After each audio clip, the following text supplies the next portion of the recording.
Did the respondent utter that she already contracted? Parang hindi siya sure sa kanyang tanong, no? Huwag kang mag-alala, ma'am, sa security ko.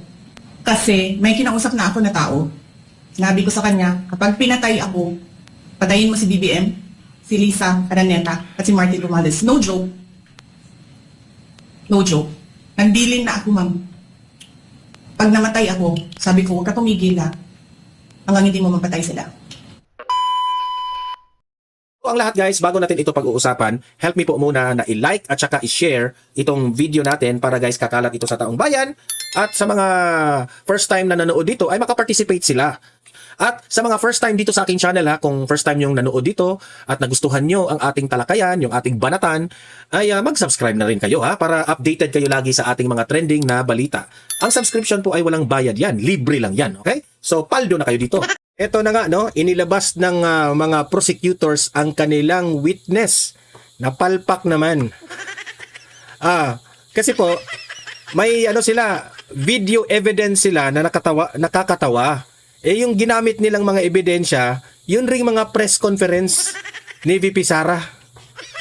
Sino ba namang hindi matatawa nun? Yung prosecutors ng House of Representatives. Ay nako, wala talaga. Kinain na naman ng defense team ng Vice President natin, no? Video evidence ng prosecution na umano'y pagbabanta ni VP Sara ipinalabas sa impeachment trial. Ayan, yan ang una nila ha. So yun po ang pag-uusapan. Panoorin po natin itong debate na ito ng prosecution at defense team ni VP Sara at magre-react tayo dito, no? At tayo po'y babantayan natin ang kanilang nakakatawang ebidensya. Can we proceed? Counsel may proceed. Thank you so much, Mr. Witness. Now, in what particular portion of the subject video did the respondent utter that she already contracted? Parang hindi siya sure sa kanyang tanong, no? A person to kill Parang hindi siya sure. Parang hindi siya sure. Parang nagtatanong siya pero nag-iisip pa siya. President, the First Lady, and the former Speaker of the House of Representatives. Are you done? Objection? Objection, Your Honor. Wow. Kindly state objection, counsel for response. Your Honor, the question is misleading. There was no mention anywhere before that the video mentioned that the killing of the president. To kill. Yeah, there's no mention in any testimony earlier. There's no mention that video. Your Honor, again, with all respect, the records will bear me out. Bases have been more than complied with. This witness mentioned many times over that the subject of the investigation is the statement of the Vice President that she already contracted a person to kill the President, the First Lady, and the former Speaker. There's no basis for the objection, Your Honor, please. Your Honor, may I ask for a readback? He was the only party who said that, Your Honor. Not Kindly use the third party in referring to opposing counsel. Yes, Your Honor. If I may, Your Honor. May I ask Your Honor for a... Let the counsel for defense finish his statement. May I ask Your Honor for a reading of the transcript, as the witness, to my recollection, never mentioned that the Vice President did those things. All right. If I may, Your Honor, please. Counsel, kindly lay the basis. Yes, Your Honor, please. Now, Mr. Grabe, ang galing ng mga defense team ni VP Sara, no? Witness, you said that your office, the NBI, conducted an investigation for a statement made by the Vice President noong Nobyembre 23 taong 2024. Naalala mo yun? Objection, Your Honor. Oh. Your Honor, please. What is the basis of the objection? Your Honor, it's leading. Your Honor, please, if I may, Your Honor, Do please. you remember? Leading, Your Honor. If I may, Your Honor, please, I'm just giving into what the defense wants. The record will bear me out. This witness mentioned so many times over that he investigated the statement of the Vice President uttering that she already contracted a person. The whole nation is listening. The chair will Your make Honor, a ruling. so many words leading. The chair will make a ruling. The objection is overruled. Earlier, chair noted, I have it in my notes, that the question was propounded by counsel with respect to the 11/23/24 incident that was the subject matter of a digital forensic examination. by the witness pertaining to the former Vice President. That was the instance, if the counsel will recall, that counsel for the prosecutors asked the witness if he knew who the Vice President was. So the objection is overruled. Witness may answer. Your Honor, may I state for the record, my objection is on the part of the question where he said that the Vice President hired someone to kill the President, the First Lady, and the Speaker of the House, not on the identification of the Vice President. Noted. Court already made a ruling. Witness will answer. Mr. Witness, naalala mo ba yung tanong? Can you repeat the question, Okay, sir? now. Kindly repeat the question, counsel. In what particular portion of the subject video in that online media conference of the Vice President did she utter that she already constructed a person to kill the President, the First Lady, the former Speaker? In what portion? Objection, Your Honor. What is the objection? Your Honor, this honorable court already ruled on this question. The discussion later on was on the leading question made by the prosecutor. If you recall, Your Honor, this honorable court said, prosecutor, please lay the foundation, the basis for your question. Your Honor, please, if I make a response. The presiding officer will ask the witness. Mr. Witness, out of the 2 or more so hours of video that you downloaded, do you know, if at all, the timestamp that pertains to any statements made by the Vice President pertaining to any of the allegations in the articles of impeachment, particularly Article 4, the subject matter of this case, in relation to alleged threats made by her in that video? Yes, Your Honor, but may I refer to my investigator's note, Your Honor? You may do so. Senator Cayetano is recognized. The presiding officer. Alan Cayetano. Sorry, May I know from the records, is this the first time that the witness mentioned that the Vice President uttered threats against the President, the former Speaker, and the First Lady? Your Honor, if I may, there was Because if no it's mention at all. Yes. Sorry, apologies. No, because if it's the first time, precisely the rule says that you cannot allow leading questions.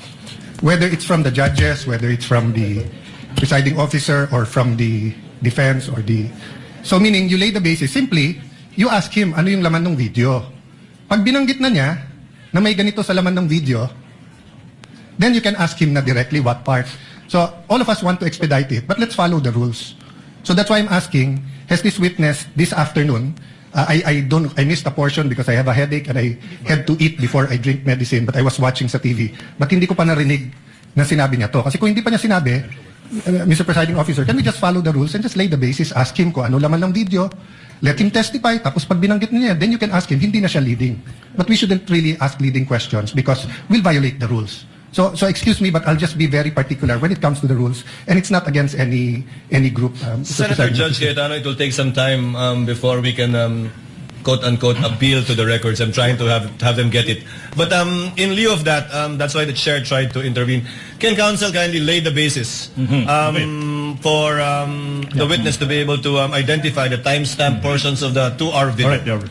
Counsel for the prosecutors may proceed. This will be quick. Mr. Witness, you said that your office conducted an investigation on the statement made by the Vice President dated November 23, 2024, correct? Objection, Your Honor.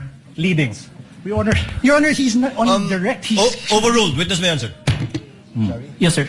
Now, tanong, ano ba exactly yung sinabi ng Vice President nung araw na yan, November 23, 2024? Objection, Your Honor. Well, I'm not yet done.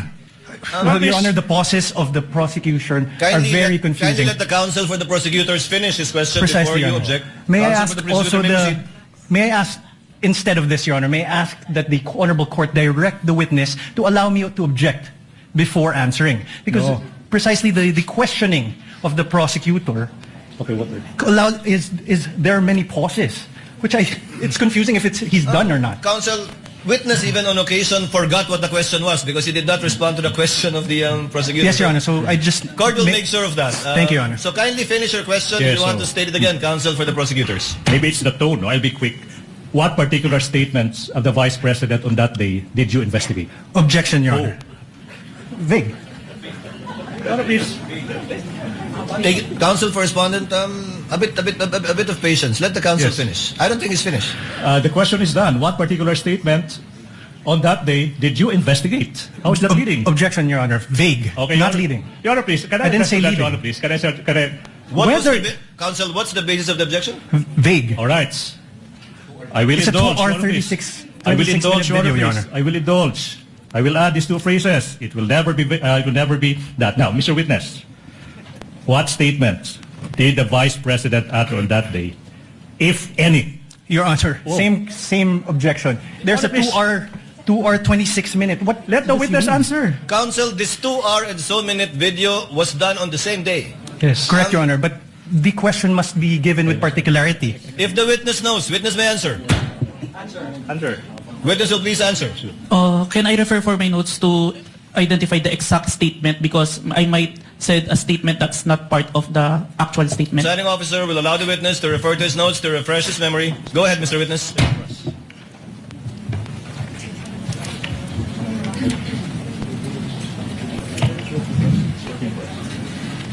The specific statement, quote and quote, yes, huwag kang mag-alala ma'am sa security ko kasi may kinausap na ako na tao. Sinabi ko sa kanya, kapag pinatay ako, patayin mo si BBM, si Lisa Araneta at si Martin Romualdez. No joke, no joke. Nagbilin na ako ma'am. Pag namatay ako, sabi ko, huwag kang tumigil hanggat di mo sila mapatay. Hanggat di mo sila mapatay sila. And then he said yes. Please proceed, counsel. Thank you. Now, in what particular portion of that video recording that you authenticated of that online media briefing on November 23, 2024, did the Vice President utter those words? If I may, sir, I think we should include the question first. It start at 1 hour and 15 minutes to 1 hour 17 minutes and 18 seconds, sir. Your Honor, so the witness manifested as an answer to the question in what portion he said, timestamps 1 hour 15 minutes 0 second to 1 hour 17 minutes 18 seconds, and we computed, Your Honor, please, it's a 2 minute 18 second portion of that video. At this juncture, Your Honor, please, bases have been laid. The nation can finally see it. The court will do. We move. That's 2 minute and 18 second portion of that video be presented at this juncture, Your Honor, please. The Secretariat is instructed to play the USB given to the tech behind that was observed and witnessed by both counsels for the parties. Sorted. Kindly play the video. Vice President, thank you so much na po pala sa dala niyong kopya nung hearing na pumunta kayo for PRRD. Kami yung nasa likod niyo po, yung tinawag nilang bastos kasi pumalak. Congresswoman. Kindly pause it. Kindly pause it. Ganyan ba talaga? Your Honor, please, Your Honor, please, the witness said that he would like to include the question propounded to the Vice Okay lang. President. So, ganyan nga, hindi nalalakihan yan? Ganyan talaga yan? Or it will get bigger? It will get bigger, Your Honor, please. Okay, please proceed. Yan. Thank you, ma'am. Nakakain kami. Ako po ay natatakot kumain ng pagkain doon baka mamaya. Ma'am, mag-iingat po kayo. Nasa teritoryo kayo ng kalaban. Okay lang Nag-aalala po kami para. ma'am, kasi sila naman ako eh. Sila talaga yung bastos eh. You reap what you Okay. sow. Yeah. Mag-ingat po kayo kasi sa dinami-rami po ng inyong mga pasabog ngayong gabi, it seems like marami po talaga kayong alam about them, no? Dahil sa pagkakasama niyo sa kanila during the campaign and during the 2022 elections. Baka po mamaya kasi totoo yung mga naririnig namin or yung, I don't know if it's true, na meron daw silang Operation Romanovs and baka bala kayong ubusin ang inyong pamilya dahil hadlang kayo sa kanilang mga balakin in the future. So mag-iingat po kayo. Kami po kasi kami ng EDSA Friday crew, kami yung bumababa every Friday dyan sa EDSA because we believe yan yung tamang venue sa dinami-rami na ng problema natin. Ang kaya lang naman po namin gawin ay manawagan na bumaba na yan. Eh ano po kaya ang remedy naman ninyong mga nasa posisyon o ng mga kayang labanan itong napakarami na pong ginagawang korupsyon at krimen laban sa taong bayan? Ano po ang pwede nyo maging remedy para matapos na ito? Lalo't nagsisigaw na po ang taong bayan na mag-people power na. Yes. Huwag kang mag-alala, ma'am, sa security ko. Kasi may kinausap na ako na tao.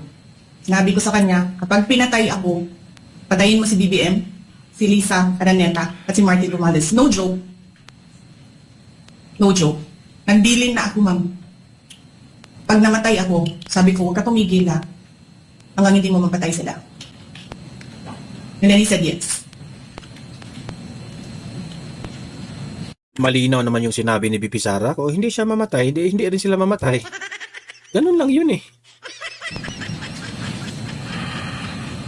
That's the end of that 2-minute and 18-second portion of the video, Your Honor, please. Pwede ba kita magpadayon? Can we continue? Counsel may continue, may proceed. Now, Mr. Witness, what relation, if any, does that video that you viewed with the video you mentioned earlier of the Vice President uttering that statement? It is the portion of the video that I authenticated, sir. Okay. Let's continue. What happened next, Mr. Witness, kung meron man, after mong ma-authenticate yung subject video na yan? Our team conducted an open source investigation to identify previous statement of the Vice President that had similarities to the November 23. Nakakatawa nga eh, kasi yung mga ebidensya nila, puros yung mga live ni VP Sara. Grabe. Video nga, pero ginamit nila yung mga mainstream media na mga interview, mga press conference. Ebidensya ba yun? 2024 video, sir. Okay. Now, sinabi mo that your team conducted yung tinatawag mong open source investigation for any prior statements made by the Vice President against President Marcos Jr. and his family members. Yung tanong nga, ba't kailangan pa mag-conduct ng open source investigation for any prior statements na ginawa, kung meron man, ng Vice President against laban kay President Marcos Jr. at saka yung pamilya niya?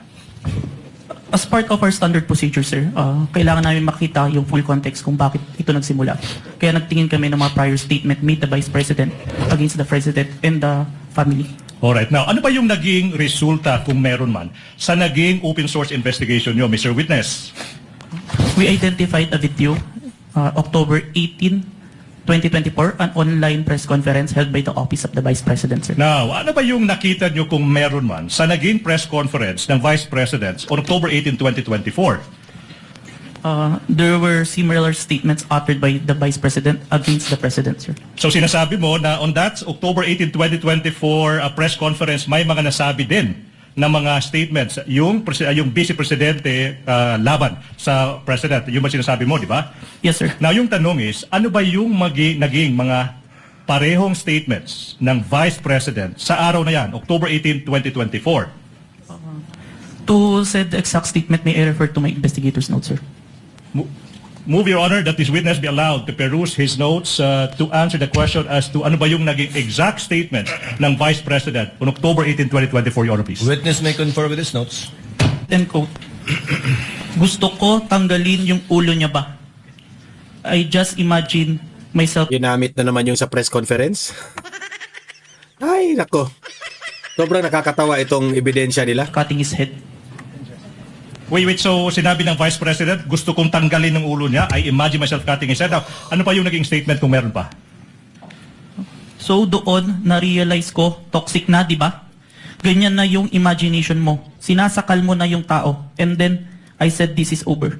Alright, kung meron pa, ano pa yung naging statement ng Vice President sa araw na yan? Hindi marunong maging presidente ang nakaupo. Kasalanan ko ba yun? Kung meron pa, ano pa yung naging statement ng Vice Presidente sa araw na yan? Hindi ko alam, pero isang beses sinabihan ko talaga si Senator Amy. Sabi ko sa kanya, kung hindi kayo tumigil, huhukayin ko yung tatay nyo, itatapon ko siya sa West Philippine Sea.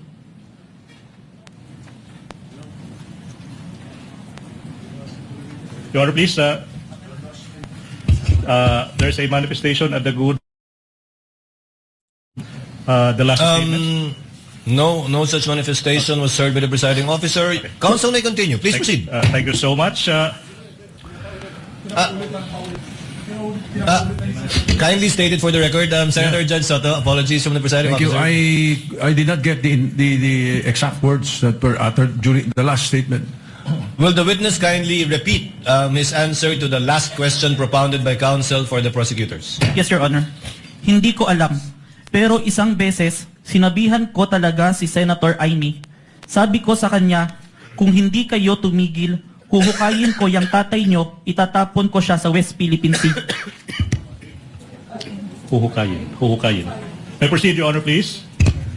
Counsel may proceed. Ano pa yung naging mga statements, kung meron pa, ng Vice Presidente sa araw na yan?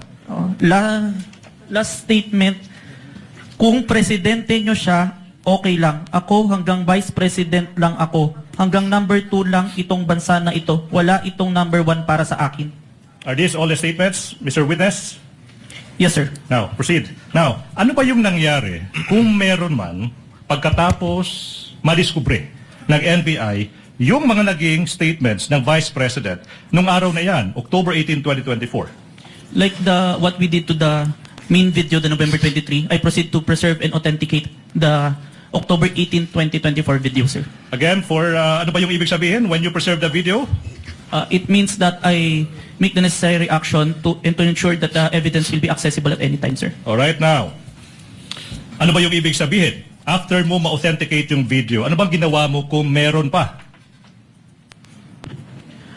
I saved the video on my laptop and on a flash drive, sir. Now, sinabi mo yung flash drive kung saan sinave mo yung mga video recording mo sa mga naging statements ng Vice Presidente sa araw na iyan. Now, kung yung flash drive na yan, ipapakita sa iyo, ma-identify mo ba yan? Yes, sir. Your Honor, please, we are now in the process of confronting this witness with a flash drive that is previously marked as Exhibit P14-11, small letter A for the prosecution, containing the recording of the October 18, 2024 press conference of the Vice President identified by the witness that is previously marked as Exhibit P-4-11 for the prosecution. Permission to unseal the flash drive. You may do so. Thank you, Your Honor.